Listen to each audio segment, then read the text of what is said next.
Saudara-saudaraku yang terkasih, selamat berjumpa di Renungan Harian di channel Katolik kita.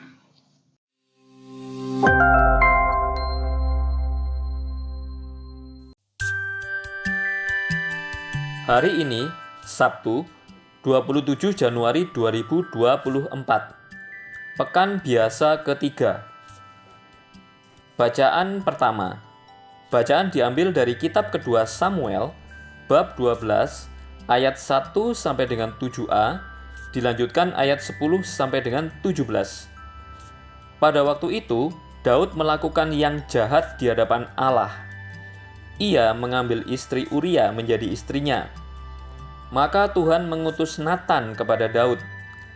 Natan datang kepada Daud dan berkata kepadanya, "Ada dua orang dalam suatu kota, yang seorang kaya, yang lain miskin.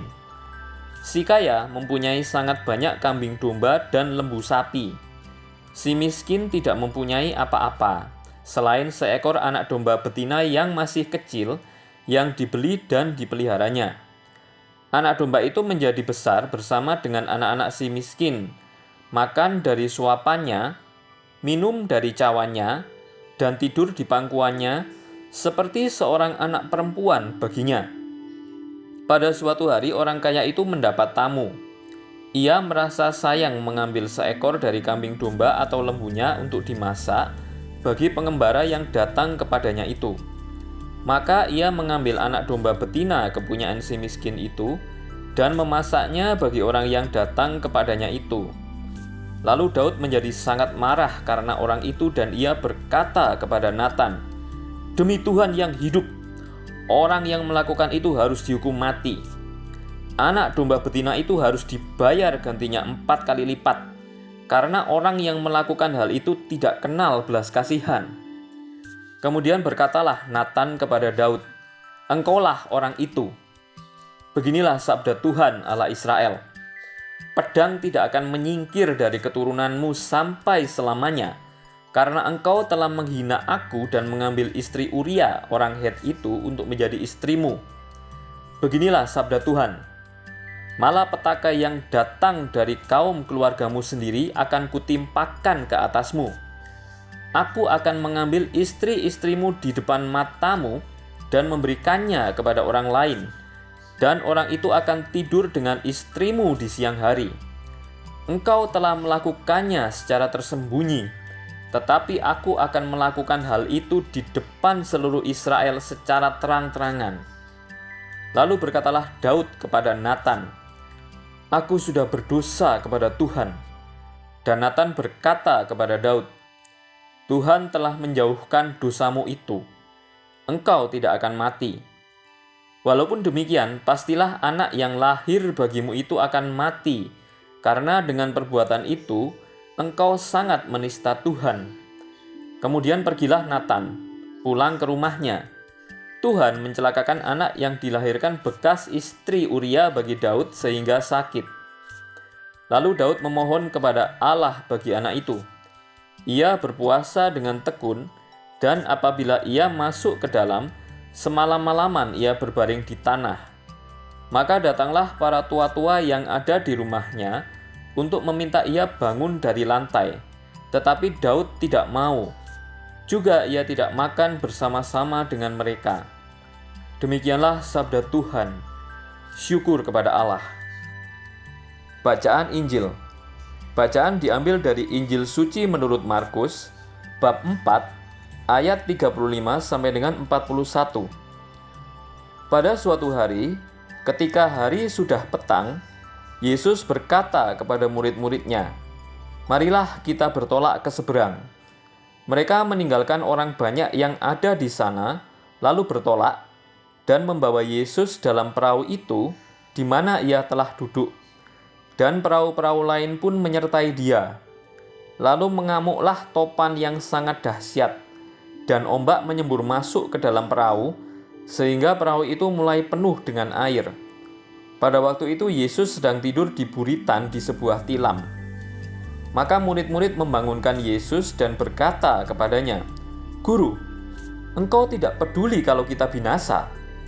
Yesus pun bangun, menghardik angin itu dan berkata kepada danau, "Diam, tenanglah." Lalu angin itu reda dan danau pun menjadi teduh sekali. Lalu Yesus berkata kepada murid-muridnya, "Mengapa kamu begitu takut? Mengapa kamu tidak percaya?" Mereka menjadi sangat takut dan berkata seorang kepada yang lain, "Siapakah gerangan orang ini? Angin dan danau pun taat kepadanya." Demikianlah sabda Tuhan. Terpujilah Kristus. Etos kerja Yesus luar biasa. Namun, dia paham tidak dapat melayani semua orang dalam seluruh waktunya. Karena sangat letih, Yesus pun ketiduran dalam perahu. Pengenalan para murid terhadapnya belum seberapa. Maka saat ada topan dahsyat, mereka sangat khawatir lalu membangunkannya. Yesus bangun menghardik topan dan danau pun teduh sekali. Siapakah gerangan orang sakti ini? Inti dari peristiwa ini menjadi bukti bahwa dia sungguh manusia yang disebut keturunan Daud. Namun, dia manusia tak berdosa dan mempunyai kuasa Allah. Mari kita berpikir bahwa saat bekerja adalah saat bekerja bersama Yesus. Kesibukan dan keletihan bagian irama bersama dia. Angin ribut dan didikannya. Semua orang yang mengikuti Yesus tidak luput dari tantangan dan kesulitan. Orang yang dekat dengan Yesus seringkali ditantang dengan luar biasa. Hal ini selaras dengan seruan kepada orang Ibrani bab 12 ayat 5 sampai dengan 6. Dan sudah lupakah kamu akan nasihat yang berbicara kepada kamu seperti kepada anak-anak? Hai anakku, janganlah anggap enteng didikan Tuhan, dan janganlah putus asa bila engkau diperingatkannya. Karena Tuhan menghajar orang yang dikasihinya, dan ia menyesah orang yang diakuinya sebagai anak. Bandingkan dengan Ayub bab 5 ayat 17, dan Amsal bab 3 ayat 11 sampai dengan 12. Pada saat Yesus meredakan angin ribut, kita bisa melihat dua versi dari Injil Sinoptik. Ketiga Injil Sinoptik tentu memiliki latar belakang penulisan yang berbeda-beda sesuai dengan konteks yang dialami. Matius menulis Injil bagi orang percaya bangsa Yahudi atau komunitas Yahudi di Yerusalem. Sedangkan Injil Markus ditulis bagi orang Romawi, dan Injil Lukas untuk Theophilus dan semua orang percaya bukan Yahudi. Didikan Yesus memang terasa keras. Di tengah danau dengan amukan angin yang hebat, tentu bukanlah sebuah didikan yang ringan. Semua kekuatan manusiawi para murid ditantang hingga titik batas. Teriakan dan ketakutan akan kebinasaan saat membangunkan Yesus yang tertidur menjadi indikasi situasi batas para murid dalam kegelisahan yang mereka alami.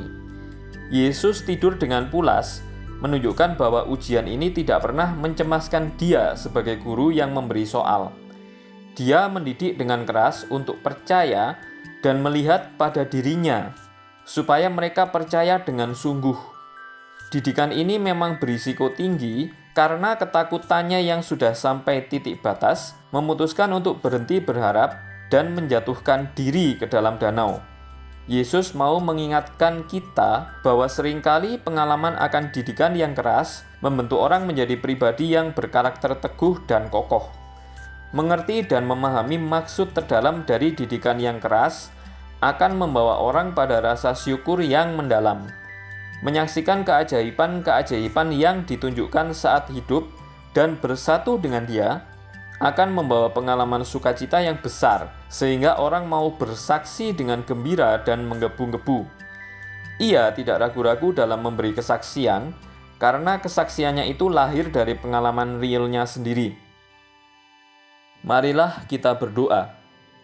Yesus, kekuasaanmu tampak saat engkau menghardik air danau yang sedang mengamuk.